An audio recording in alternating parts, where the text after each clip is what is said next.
नाजरीन, आज से कुछ महीने पहले पूरी यूट्यूब, इंस्टाग्राम, ट्विटर और इसके अलावा तमाम सोशल मीडिया पर यह खबर गर्दिश करना शुरू हो गई थी कि पाकिस्तान डिफ़ॉल्ट होने वाला है और 2023 में पाकिस्तान में सब कुछ ख़त्म हो जाएगा। नाजरीन, बहुत से लोगों ने इस बात पर पेशगोई की थी कि 2023 में पाकिस्तान डिफ़ॉल्ट हो जाएगा, लेकिन इतनी जल्दी डिफ़ॉल्ट हो जाएगा ये बात किसी को भी नहीं पता थी। नाजरीन, 10 मार्च 2023 को पाकिस्तान डिफ़ॉल्ट हो चुका है और मीडिया ने इस बात को छुपा कर रखा हुआ है, लेकिन मैं इस वीडियो में आपको अपनी कुछ रिसर्च दिखाने वाला हूं जिसके मुताबिक पाकिस्तान 10 मार्च 2023 में डिफ़ॉल्ट हो चुका है। हाँ नाजरीन, बायोग्राफी ऑफ अर्थ में आप सबको एक नई वीडियो के साथ खुशामदीद कहता हूँ। नाजरीन, हम में से कुछ लोग सबसे पहले तो डिफ़ॉल्ट का मतलब नहीं जानते हैं कि अगर एक मुल्क डिफ़ॉल्ट होता है तो इसमें क्या होता है और डिफ़ॉल्ट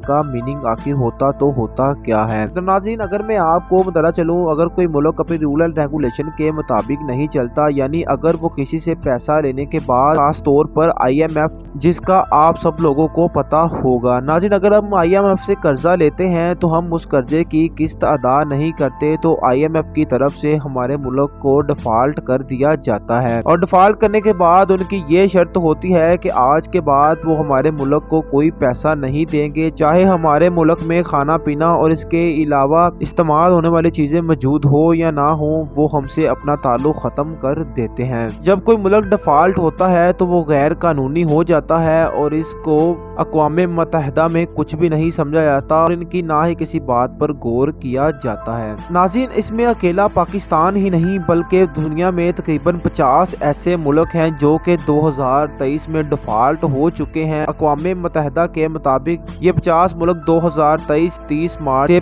पहले डिफ़ॉल्ट हो चुके हैं। नाज़रीन, आज मेरी ये वीडियो 30 मार्च 2023 की है, लेकिन आज से तकरीबन 20 दिन पहले ही पाकिस्तान डिफ़ॉल्ट हो चुका है। नाज़रीन, अगर मैं आपको इसमें सबसे बड़ी एग्जांपल देता चलूं तो IMF ने अपनी किस्त देने से मना कर दिया है, जो कि आप लोग जानते हैं। ये न्यूज़ 28 मार्च 2023 को है, जब IMF ने अपना जायजा लेने के बाद पाकिस्तान को किस्त देने से मना कर दिया है और ये बात पाकिस्तान के फाइनेंस मिनिस्टर ने खुद बता भी दी है और यही बात सब कुछ जाहिर कर रही है कि पाकिस्तान डिफ़ॉल्ट हो चुका है, क्योंकि डिफ़ॉल्ट होने के बाद ही IMF अपनी किस्त जारी नहीं करता है। पाकिस्तान ने IMF से कर्जा 1998 में लेना शुरू किया था, जब इन्होंने इस बात का मुआहदा कर लिया था कि वो IMF से कर्जा लेने के बाद इनको अपना सूद अदा करते रहेंगे और इनके मुल्क की सूरत हाल बेहतर रहेगी। नवंबर 1998 में इस बात को शुरू कर लिया गया और इसका मुआहदा हो गया कि पाकिस्तान आज से IMF से कर्जा लेगा और इसके बाद इनको सूद अदा करेगा। नाज़रीन, अगर मैं आपको बताना चलूं कि नवंबर 1998 से लेकर अब तक पाकिस्तान के ऊपर कितना कर्जा है तो वो तकरीबन 140 बिलियन डॉलर बनते हैं, जो कि काफी ज्यादा कर्जा है